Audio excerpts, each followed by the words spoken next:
Akala ko ba, number 1, Senator Robin Hood Padilla, galing na mismo to ha, sa bunganga mo, nanggigigil talaga ako. Ano yung sabi niya? Hindi daw siya naniniwala sa investigasyon ng Senado. At mas mabuti na lamang daw po na ipaubaya na lamang daw po ito sa husgado, sa korte. Bakit parang ngayon, kinakain mo na ang sinasabi mo? Bakit meron ka pang paganito? Kasi guys, basahin lang natin ha. Robin files a resolution to conduct an inquiry on the indefinite suspension imposed by the National Telecommunication Commission on SMNI. So sa mga hindi guys nakakaalam, itong si number 1 Senator na si Robin Hood Padilla ay nag-file po ng resolusyon para magkaroon ng inquiry, ng investigasyon sa ipinato po sa inimpose ng National Telecommunication Commission na indefinite suspension doon sa SMNI. So balak niya po itong imbestigahan. Akala ko ba hindi ka naniniwala sa Senado, tapos meron ka pang sinasabi na in aid of legislation. Lakas ng amats mo. Grabe. Gigil mo ako. Nakaka-proud ka self. Buti na lang guys, hindi ko yan binoto. Siguro labis-labis ang aking pagdurusa at labis-labis ang aking pag-iyak at aking pagsisi. Grabe. Tingnan nyo guys, katapos niyang guluhin, 'di ba? Itong investigasyon ni Senator Risa Ontiveros, dahil nga alam naman natin na hindi na nga nakabuo ng 8 pirma at nananatiling 4 lang. Si Cynthia, si Senator Amy, si Robin, tapos si Bongo. So 4 pa lang po. Ano na ngayon, 12 na. Mamaya malalaman natin kung ano yung magiging magiging resulta na ilalabas sa balita mamaya. So, 4 pa lang po as of the moment. So, alam na po ni Robin na hindi nag-click itong pangingialam niya, objection, para hindi ma-cite in contempt itong si Pacquiao. After ng kanyang kagaguhan na ginawa doon sa Senate investigation para dito kay Pastor Mo Apollo Kibuloy sa mga allegedly na crimes committed ni Pacquiao, 'di ba? Na rapist kuno, allegedly, na human rights violator, allegedly. Katapos niyang mangialam, makisawsaw, kahit wala naman pala siyang alam, ngayon naman pinasok niya na naman, guys. Umeksena sa eksena ng National Telecommunication Commission. Umeksena, gusto niyang pabuksan, gusto niyang paimbestigahan ang inimpose ng NTC na indefinite suspension sa SMNI. Naggigigil ako guys, sa totoo lang. 'Di ba? Ang sarap mong pitikin. Grabe. Ito yung sabi niya, dagdag pa dito. The imposition of baseless, putang inatulog ka ba sa bawat session na para masabi mong baseless? Nagkikigil ako. The imposition of baseless suspension order on SMNI not only constitutes a denial of due process but also an erosion of press freedom. Wow! English. Naintindihan mo kaya ang sinulat ng mga ghostwriter mo or ng mga staff mo? Itong pinagsasasabi mo? Naintindihan mo kaya to? Basta lang makapag-English, feeling mo sikat ka na, feeling mo matalino na yung moves mo na yan. Siguro nga ikaw mukhang hindi mo din to naiintindihan eh. 'Di ba? Gabing Robin, gising-gising din sa pagkabangungot, ha? Baseless daw, guys. Baseless. Tinulugan mo ba lahat ng session? Hindi mo ba narinig kung bakit napatawa ng indefinite ng National Telecommunication Commission, 'di ba? Itong SMNI, hindi mo ba narinig yung session? Kwento ko sa inyo, guys, ganito ang nangyari kung bakit napatawan ng indefinite suspension itong SMNI. Una, guys, 'di ba mayroong nag-file ng suspension sa SMNI for 30 days. So, sa mahabang pinagdaanan nila, matinding review, 'di ba? Ni-review na nila lahat-lahat, nakitaan ng probable cause kung bakit dapat sila i-suspend, 'di ba? Unang-una yung pagpapakalat ng fake news, pang-red tag, 'di ba? Promotor ng kasamaan, 'di ba? Doon pa tawag dito.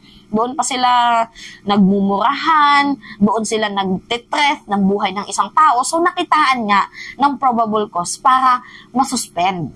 So, ngayon guys, ang ginawa ng NTC, sinuspend itong Sunshine SMNI for 30 days. Inom muna ako. So, sinuspend nga guys for 30 days. Ang ginawa ng SMNI, kasi feeling nila panahon pa ni Digong na, kaya nila lahat. Wala silang kinakatakutan, wala silang sinasanto, 'di ba? Ang ginawa nila guys, nagmatigas. Matigas ang ulo. Nag-ere kahit suspended na sila, which is very wrong. Kasi hindi kayo sumusunod sa batas O ngayon, pinatawan sila guys ng NTC ng indefinite suspension. So bago pa sila patawan ng suspension, abay, itong National Telecommunication Commission hindi nagkulang na magkaroon, kausapin sila. Hindi nagkulang ang NTC kasi pinapasagot sila. Hinihingi yung answer nila kung bakit hindi dapat sila isuspend. Hinihingi ng NTC yun. Wala tayong sagot na narinig sa kanila.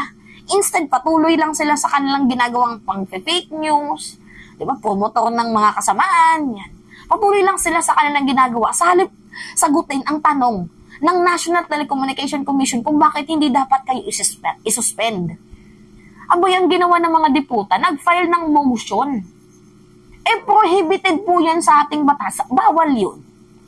Ngayon, na napatawan sila ng indefinite, ngangangak sila kasi hindi na sila makapag-free air TV na kinukuha nyo ang aming press freedom, hindi kayo nagbibigay ng kalayaan, kinikitil niyo ang boses ng aming mamayang Pilipino. Diba? Ganyan ang kanilang mga sinasabi.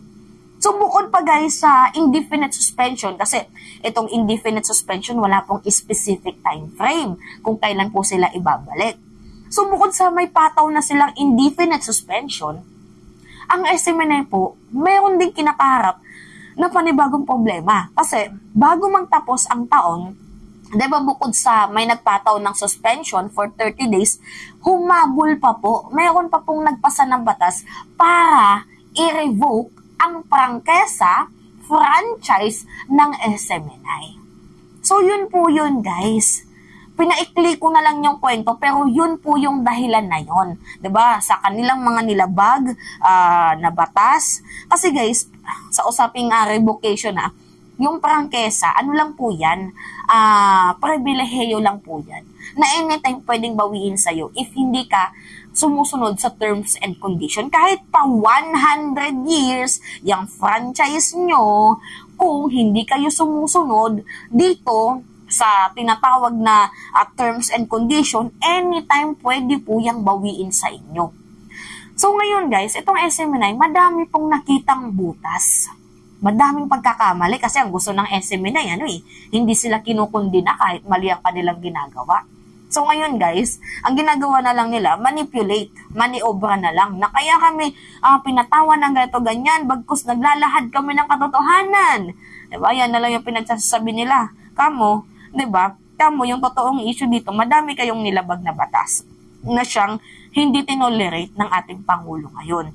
So ngayon guys, ito na nga, si Robin Padilla, matapos na mag-failed, literal na failed, dito sa 8 pirma, abay ngayon, nag-aamok na naman, nakikisawsaw sa issue.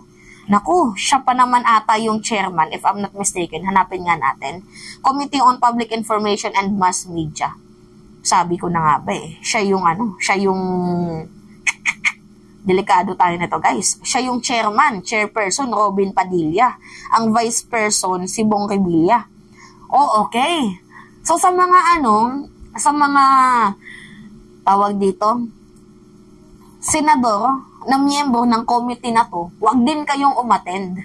Diba? Kagaya ng hindi pag-attend ng pambabastos nyo kay Senator Risa Ontiveros. Huwag kayong umattend. Tingnan natin, guys, kung kaya ni Robin Padilla itong investigation hearing na to na gagawin niya. Tingnan natin kung makakaya niya. NTC, nako, magagaling yan. Englishin nyo. Pahiya to. For sure ako. O dito, wag nyo din siputin to. Di ba? Huwag nyo siputin, kagaya ng hindi pagsipot ni Pacquiao. Di ba? NTC pa yung nako, matitindi yung sa NTC, Robin, kilalanin mo naman kahit pa paano yung binabangga mo. Usong ding mahiya pag may time na babanggain mo yung NTC, mas matalino pa sa'yo yung mga yan. Ito ka lang, oh. Ito na sila. Ito ka lang. Baka isang tanong pa lang ng English, ang pambihira naman, demokrasya to. Baka naman maggaganon-ganon ka. Hindi po puro papogi ang Senado, Robin. Legislator po kayo, mambabatas. Utak yung pinapagana, ha? Hindi yung muka. Lawlaw na nga yung bigote mo, eh. Diba? Nakakaloka. Nakikialam, nakikisawsaw sa issue ng NTC. Ito na naman, pinasok niya na naman yung Ay, nako. Sabi, not only constitute a denial of due process but also an erosion of press freedom. Senator Robin Padilla files a resolution seeking a Senate inquiry. Investigation to, inquiry into the indefinite suspension of Sunshine Media Network International since December 2023. So, in his Senate resolution, Padilla sought to have Senate Committee on Public Information and Mass Media, which he chaired, to conduct an investigation in aid of legislation. Yun na nga yung sinasabi ko, guys.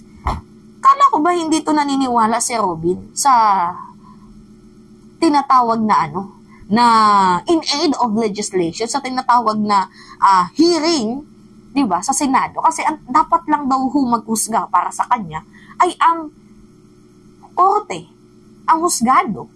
Bakit ngayon parang kinakain mo yung sinasabi mo? Di ba? In aid of legislation nga ba? Or baka in aid of friends? Literal na parang nagbabayad si Robin sa mga pinagkautangan niya, no? Anyway.